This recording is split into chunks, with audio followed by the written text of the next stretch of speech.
자, 그러면 사문성 특징 두 번째를 한번 보도록 하겠습니다.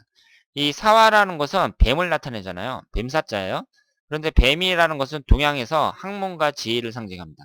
그러니까 성경책에는 나쁜 동물로 이렇게 나와 있지만 그 생김새도 좀 그 혐오감을 주죠. 그래서 파충류 좋아하는 사람들이 많지가 않잖아요. 그런데 이 동양에서는 뱀을 나쁘게 보는 것이 아니라 학문과 지혜를 상징해요. 그리고 혀는 뱀은 혀가 두 개 있잖아요. 그 혀가 이렇게 갈라져 있잖아요.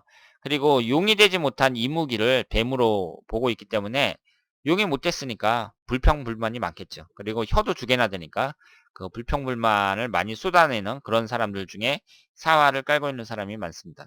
그리고 이게 육양이라고 말씀을 드렸잖아요. 음은 하나도 없이 양기로만 되어 있으니까 양기 충전, 독립의 기운이 강하다.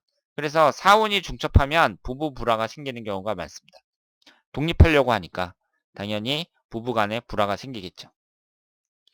그리고 또 그 사운이 중첩하면 이렇게 표현을 했는데 어떤 오행이든지 똑같은 게 나란히 두 개가 있으면 안 좋아요. 그리고 이 사화가 상징하는 게 이 사화라는 것은 혀를 나타내잖아요. 빨가니까 혀는 빨갛잖아요. 그러니까 보통 그 화기운은 혀를 상징하는데 여기에 보시는 것처럼 혓바닥, 편도선, 인후 이런 것은 전부 이 입 안을 말하는 거죠. 그리고 치아 이런 것을 상징한다고 볼 수 있습니다.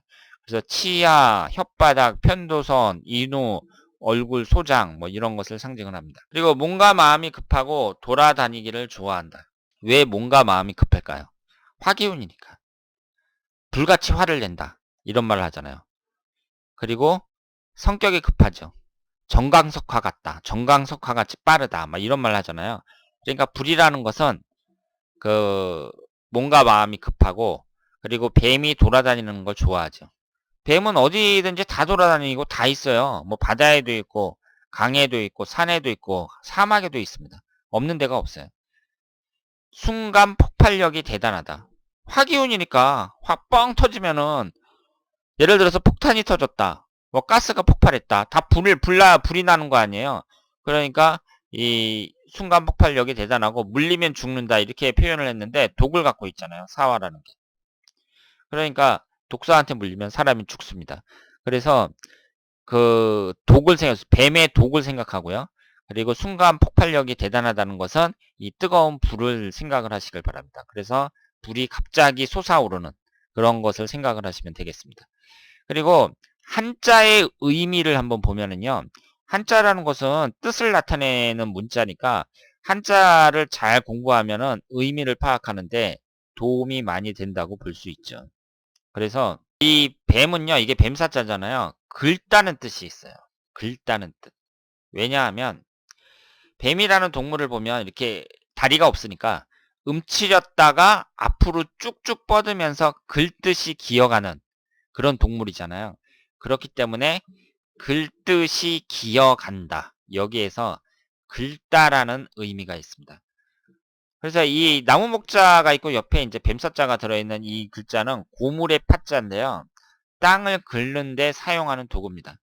그리고 손수자가 있으면은 잡을 파자가 돼요. 왜 잡을 파자가 되냐면 손의 바닥으로 마치 뱀이 땅바닥에 찰싹 들러붙어서 긁고 기어가는 것처럼 물체에 꽉 붙여서 단단하게 잡는다. 이런 데에서 이 잡는다는 뜻이 나왔습니다. 그래서 손수자 옆에 뱀사자가 있으면 잡을 파자가 됩니다. 그리고 그 위에 대나무 죽자가 있잖아요. 그러면 가시대 파자가 되는데 대바자 파자라고도 해요. 이것은 대나무로 뱀이 둥글게 몸을 사린 듯 둘러친 울타리를 나타냅니다. 그래서 이 뱀이나 뱀사자는 긁다는 뜻이 있다는 거 명심하시고요.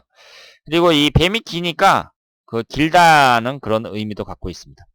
그리고 주변을 의식하지 않고 조용히 돌아다니는 습성이 있다. 뱀이 그렇죠. 뱀이 요란하게 소리 내면서 막 다니지 않잖아요. 개처럼 막 짖으면서 다니진 않는단 말이에요. 그러니까 그러면서도 갈 때는 다 가죠. 그래서 주변을 의식하지 않고 조용히 돌아다니는 습성이 있다. 이렇게 볼 수 있습니다. 그러면 우리가 이 사주를 한번 풀어볼까요? 이분이 기사년 임신월 정사일 병오시에 태어나셨습니다. 화기운이 5개나 되죠. 그러면 여러분들이 이 사주를 딱 봤을 때 이런 사람들은 다루기 쉽겠어요? 어렵겠어요? 좀 어렵겠죠. 이런 사람들은 다루기가 어렵습니다. 남자인데요. 지금 집을 나와서 혼자 생활하고 있다 그래요. 29살인데 혼자 생활하고 있고 성격이 과격하다고 합니다. 그런데 따르는 친구들은 많이 있다 그래요. 그럼 여기에 보시면 일단은 역마살이 강하죠. 사화가 2개가 있고 신금도 있고 역마살이 강하면서 비경겁제에 해당하는 화기운이 엄청 강합니다. 그래서 처음에 연극영화과를 가려고 했는데 부모님이 반대해서 못 갔다고 해요. 그런데 이런 분들은 연극영화과 가는 게 괜찮죠. 왜냐하면 직장 생활은 좀 어렵다고 봐야 돼요. 이런 사주는. 비경겁제가 너무 강한 사주. 특히 화기운이 강한 사주. 이런 사주는 어렵습니다. 그리고 이런 사람들일수록요. 자기가 하고 싶은 걸 그냥 하도록 내버려둬야 돼요. 그렇지 않을 경우에는 순간 폭발력이 대단하다고 말씀을 드렸죠. 집을 나가잖아요.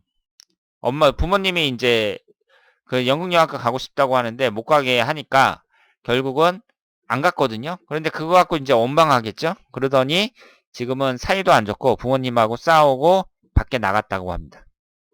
가출을 했어요. 그래서 혼자 살고 있습니다.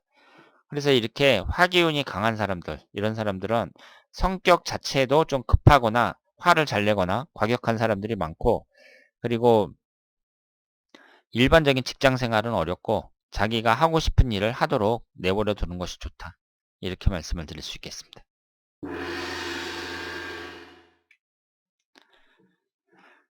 자, 이번에는 또 다른 특징인데요.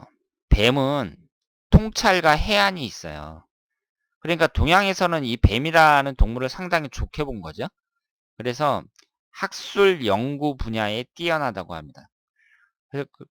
그래서 이 구류수럽이라는 게 있는데요. 여러분들이 구류수럽이라는 말을 들어보셨는지 모르겠는데 한자 사전에 찾아보면 나오는 말입니다. 구류수럽. 그러니까 옛날에 제자백가 그 공자맹자 나오는 그런 제자백가에 관련된 그런 한자 성어인데요. 사주명리학에서는 이 구류수럽을 어떻게 해석을 하냐면 직접적인 물건을 만들어서 서비스하는 직종이 아니라 비생산적이거나 추상적인 지식이나 여러 가지 기술을 이용해서 남들에게 서비스하는 9가지 직종을 의미합니다. 구류수럽이라고 해요.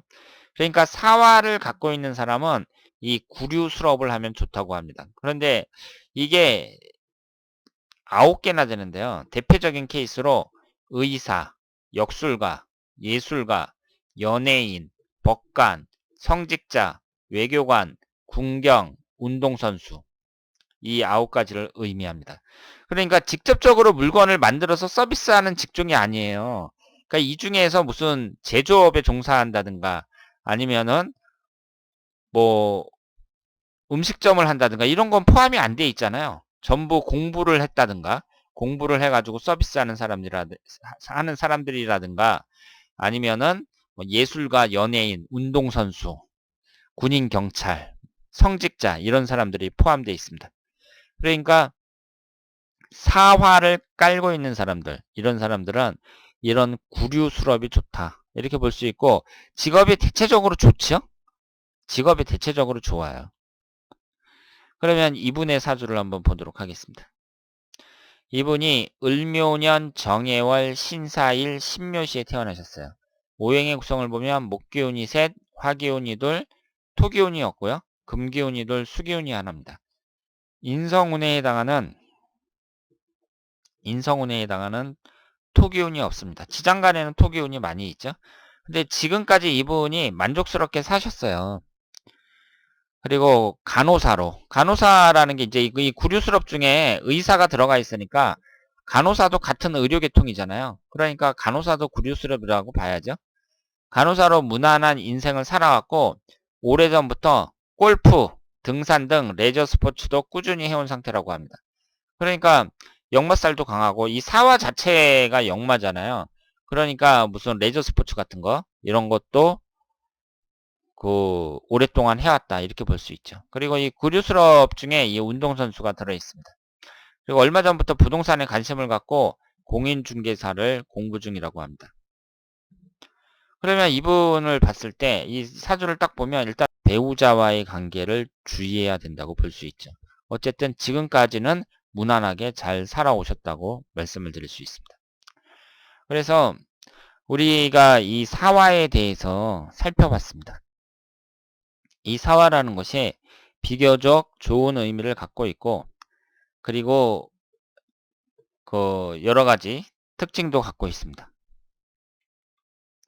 그런데 여러분들이 이제 사주를 분석을 할 때에는요, 그 12지지 하나하나의 그 특성을 파악을 하고, 그리고 깊이 들어갈 때, 이제 고급 과정에서 깊이 들어갈 때에는 이 사화의 특성을 알아야 이것이 어떤 역할을 하는지, 미묘하게 어떤 역할을 하는지 이해할 수 있거든요. 그렇기 때문에 그 12지지 하나하나의 특성을 익히는 것이 중요하다고 볼 수 있습니다.